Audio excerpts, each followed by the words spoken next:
지금은 주요 7개 대학 얘기를 할 건데 요거를 사실 지난주에 G7이라고 해서 제가 했다가 약간 저희 시스템에 문제가 있어서 내용을 제대로 못했어요. 그래서 요 내용은 거기 그 카페에도 올려 놓겠지만 지금은 좀 간단하게 보고 더 궁금하신 게 이제 실제 수시 지원하고 그 이렇게 체크리스트 같은 거라서 요거는 좀 간단하게 보겠습니다.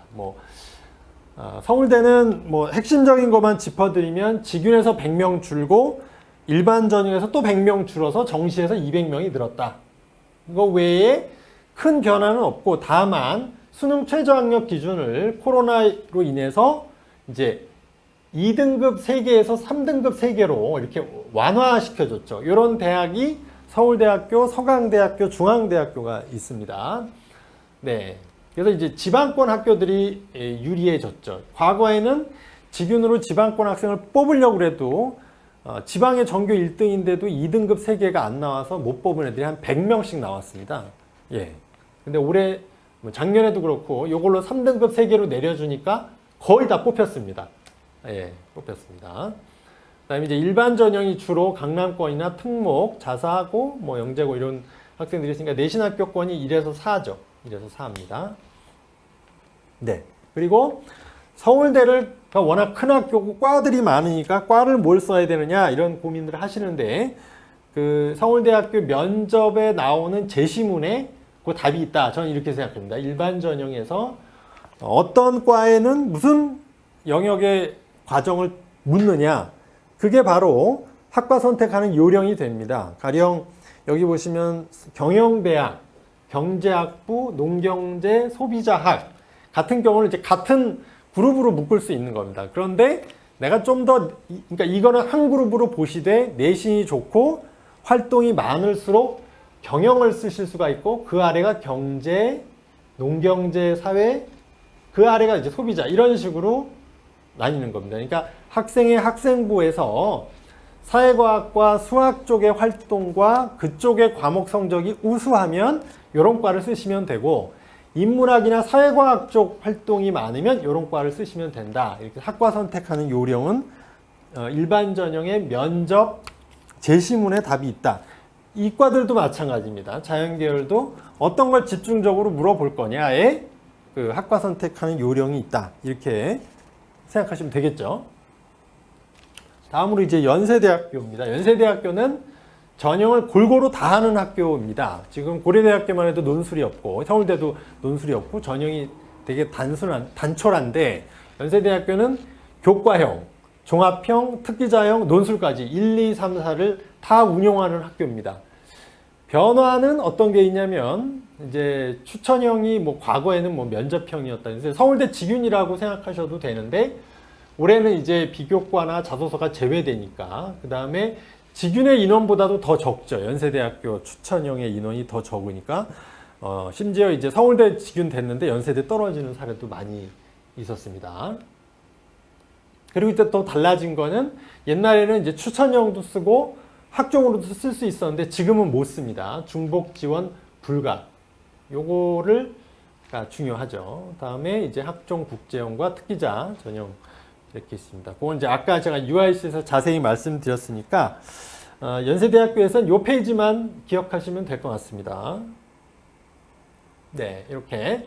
그럼 학교별로 우리 소속 학교가 이제 일반고냐, 특목고냐, 자사고냐에 따라서 연세대학교의 4가지 전형 중에 어디를 쓰는 게 좋은지를 요 밑에 숫자로 보면 되죠. 이게 내신의 스펙트럼입니다. 그러니까 주로 일반고라면 교과 전형과 내신이 좋으면 교과 전형과 특기자를 쓸 수가 있을 테고 그러니까 이런 조합이 가능하죠. 1과 3 조합이 가능하고 2와 3 조합이 가능한 겁니다.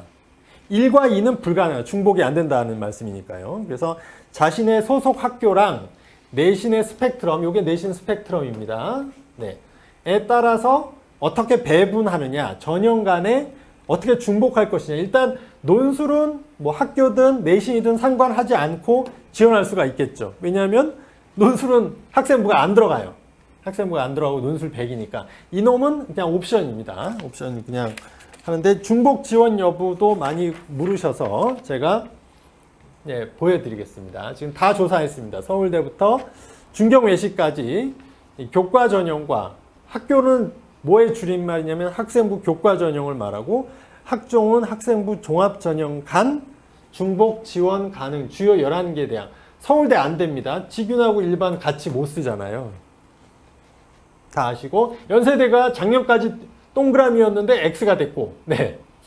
고려대학교가 원래 X였어요. 학교 추천하고 학업부 수용을 같이 못 썼는데 올해 또 동그라미예요. 그러니까 이제 그때는 맞고 지금은 틀리다 이런 얘기를 할 수밖에 없는 거예요. 너무 그런 교육부나 정부에서 정책을 바꾸지 않아도 대학이 요강을 바꾸니까 매년 이렇게 입시가 달라져요. 네. 그래서 지금 보시면 작년에 안 했던 성균관대, 서강대 같은 대학도 모두 교과 전형을 정원의 한 10% 정도를 하니까 사실은 그 내신 좋은 애들이 수시에는 역시 갑인 거죠. 쓸 수 있는 전형이 많아요. 네. 많고 선택할 수 있다는 거. 그게 있죠. 고려대학교는 뭐 가장 큰 변화라고 하면 이제 자소서가 없어진 거. 그다음에 학교 추천, 학업 우수형, 계열적합형 모두 중복 지원이 가능하고 이제 여기는 근데 인원이 많이 줄었죠. 학추도 300명 줄고 학업 우수도 300명 줄고 계열적합형도 100명은 아니고 한 80명 정도 줄은 거니까 이 인원이 다 정시로 700여 명이 정식으로 돌린 거예요. 700여 명을. 그리고 이제 고대가 이슈가 되는 게 있죠. 네, 이겁니다. 네, 수능 최저를 서울대도 내렸는데도 고대는 그대로 그냥 갑니다. 네, 문과가 국영수 탐구 3합 5입니다. 이과는 3합 6. 물론 의대는 다르고요. 일반 전형 학업 우수형도 4개 합 7 그대로 안 내려줍니다. 자연계도 4개 합 8. 그러니까 원래 문과는 지금 일반고의 경우에는 소폭 내려갈 거다. 이렇게 예상을 하는데 이게 사실은 전형별로 다릅니다. 왜 다른지 제가 뒷페이지에서 짚어드리겠습니다. 그리고 자, 요게 또 중요합니다. 요 고려대학교만 해도 수능 최저가 이게 상당히 높은 편이죠. 뭐 의대는 뭐 말할 것도 없고 상당히 높은데 수능 최저가 높을수록 합격 내신은 내려갑니다. 제가 예를 들어서 그러면 자, 고려대학교랑 고려대학교 학교 추천하고 한양대학교가 있습니다. 한양대학교는 올해 학교 추천이나 마찬가지인데 이름이 지역균형 발전입니다. 그러니까 서울대에 지역균형이 있으니까 똑같이 하면 헷갈릴까 봐 그랬나 봐요. 지역균형 발전이란 이름으로 했는데 어디 입결이 더 높겠냐는 거죠. 어디 입결이. 한양대가 높을까요? 고려대가 높을까요? 고려대가 높을까요? 네, 한번 채팅창에 네, 알려주시면 답을 맞추시는 분께 학원에서 아마 커피 쿠폰 같은 거를 보내드릴 수 있을 거예요. 네. 고려대가 높을까요? 한양대? 예, 맞습니다. 왜냐하면 한양대는 이게 없어요. 최저 기준이 없기 때문에 최저 기준이 없으면 내신은 천정부지로 거의 1에 수렴합니다. 그래서 한양대가 내신이 성적이 고려대학보다 훨씬 높습니다. 생각보다 고려대학교가 이게 고려대학교 내신입니다. 고려대학교 내신인데요. 학교 추천에 지금 등급들을 한번 볼까요? 뭐 극 1 초반이 아니죠. 1 후반입니다. 그리고 여기 어문 계열은 거의 2가 많아요. 학교 추천인데 이게 거의 교과 전형인데 생각보다 높지가 않죠. 네. 굉장히 착한 내신입니다. 근데 한양대는 거의 1.0 몇, 뭐 1.1 막 이렇게 나와요. 심지어 여기 보시면 제가 고려대학교랑 자, 세종대 교과 전형, 광운대 교과 전형, 명지대 교과 전형을 비교해도 고려대가 더 낮아요. 왜 그러냐면 이 세 개 대학은 수능 최저 학력 기준이 없어요. 한양대처럼. 그러니까 이 세 대학은 사실은 인서울권에서도 조금 낮은 대학임에도 불구하고 이런 학생들이 있겠죠. 서울에서도 조금 외곽의 고등학교인데 내신은 1등급 대인데 수능은 평균 2등급, 3등급도 안 나오는 친구들, 뭐 2, 2개, 3, 2개 이렇게 나오는 친구들은 정시로 여기를 겨우 갈까 말까잖아요. 그러니까 그런 내신은 1점대 초반인데 여기를 쓰게 되겠죠. 그래서 이제 그런 부분이고 여기서 제가 고려대학교에서 말씀드릴 부분은 이제 일반고들이 많이 쓰는 학교 추천과 일반 전형은 내신이 좀 내려갈 거예요. 내려갈 건데 요거 있죠. 계열적 합평. 올해는 특기자가 이제 없어지고 계열적으로 합쳐지는데 여기는 원래 외고 애들이 많이 썼단 말이에요. 문과 쪽은 외고는 원래 문이과가 같이 있지 않잖아요. 그러니까 얘네들은 내신이 그렇게 많이 안 떨어지죠. 그래서 작년도에 입결 대비해서 학추하고 학교장 추천 전형하고 일반 전형은 성적이 내려가겠지만 또 계열적 합평과 특기자형은 그냥 약보합 정도? 약보합 이렇게 보셔도 크게 다르지 않다. 이게 전형별로 이게 다를 수 있다. 이런 부분 디테일을 좀 알려셔야 됩니다. 네. 고려대는 이제 법학 전문 대학원이죠. 네. 질문이 있어서 제가 말씀드렸고, 다음으로 이제 서강대는 교과 전형 신설한 거, 그 정도만 보셔도 될 것 같아요.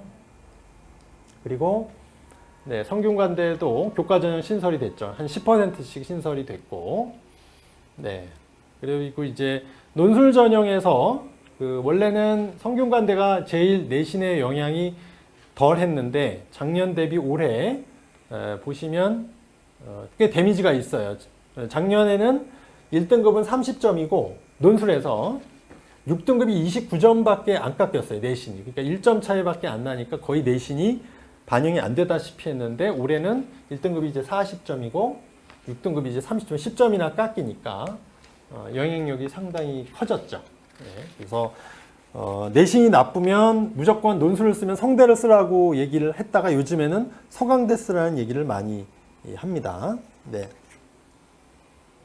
그리고 한양대도 이름이 바뀌었다고 말씀드렸듯이 교과 전형을 지균발, 지역균형 발전이라는 이름으로 바꾼 정도만 차이가 있습니다.